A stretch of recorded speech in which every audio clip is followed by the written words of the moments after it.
Are you ready? Yeah! Prison in 3, 2, 1. So I have big boobs. You may have noticed. For all y'all.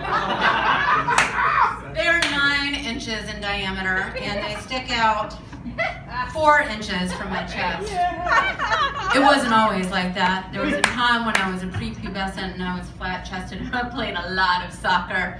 And then my dad got transferred to Mobile, Alabama. And I wasn't worried about making new friends or, I don't know, going to a new school. I was more worried about playing soccer. And because Mobile was a football town and they didn't have a lot of soccer and they certainly did not have it for girls.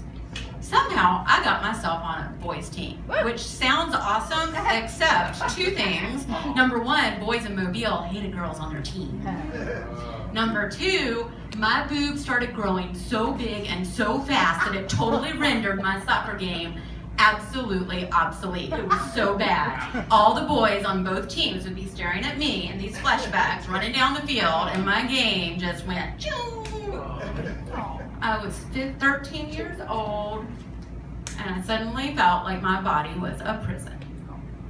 Let's talk about Jeff Sessions, though. Jefferson Beauregard Sessions III. Doesn't that just roll off the tongue? It sounds like good bourbon and seersucker suits on a hot summer night. Cronyism and backroom deals, endorsement of chain gangs, obstructing the rights of African Americans to vote, trying to make America great again if you define great as homophobic, xenophobic, sexist, racist, classist, and flat out wrong. Back to my boobs.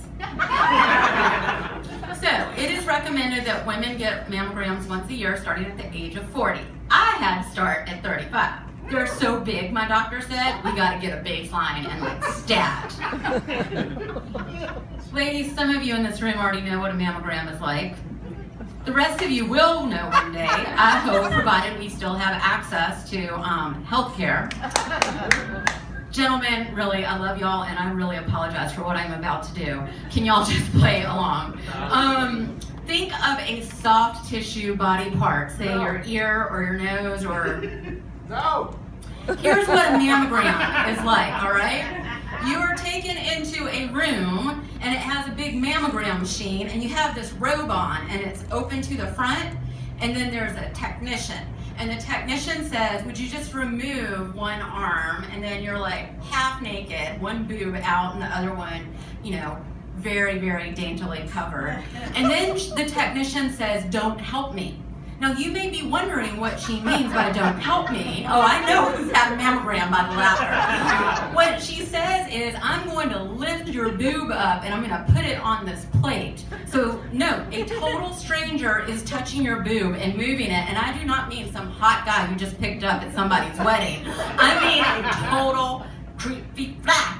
So it's combobulated. Total stranger and her cold hands, and it's really cold, and there's metal, all right?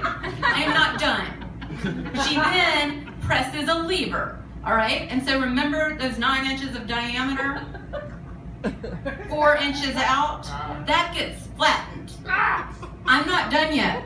She goes over there to the other side of the room where the radiation can't get her, and she presses another button, and she flattens that stuff down to a pancake. You want to know what that feels like? It feels like... And then she says, don't breathe. Because if you breathe, it messes up the image. And if it messes up the image, you have to start all over again. All right, mammograms are important. I totally approve. Get them every year. I've had like 13 of them. I'm still alive. But they are a prison. All right, let's get back to Jeff Sessions. I know y'all are ready to get back to that. So Jeff Sessions put the father of a girl I went to high school with in prison. I did not understand this back in the day. I only connected the dots this year, but it went something along the lines of this. Sessions was appointed U.S. Attorney for Alabama's Southern District after helping Ronald Reagan win Alabama in the 1980 election. By many accounts, he then investigated, intimidated, prosecuted, and put in prison political opponents perceived as threats to Republicans running for local and state office. There is talk, y'all, of Jeff Sessions working off a hit list as if he were like Joey Soprano. No lie.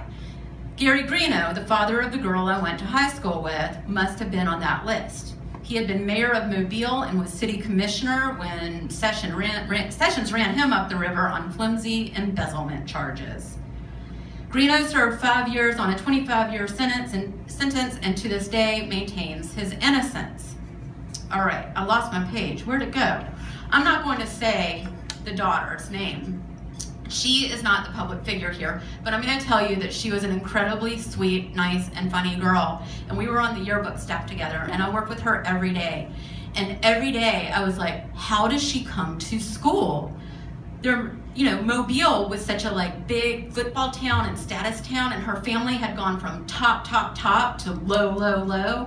And this girl came to school every day with a smile on her face and kindness and kind words, and I have never seen such grace under what must have been the most terrifically awful situation. So my dislike for Jeff Sessions got personal. And my heart leapt last week when Kamala Harris started quizzing James Comey about Sessions' action, and I was like, dear Lord, if a woman of color puts Jeff Sessions in prison, God does exist.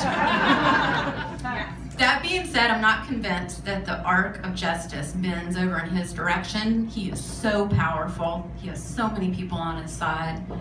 We may have to wait for God to take care of this in the afterlife, but in the meantime, y'all, just think of Jeff Sessions and a mammogram machine and that lever coming down and a vice, and you just think, ah! Don't breathe, Jeff Sessions. Ah!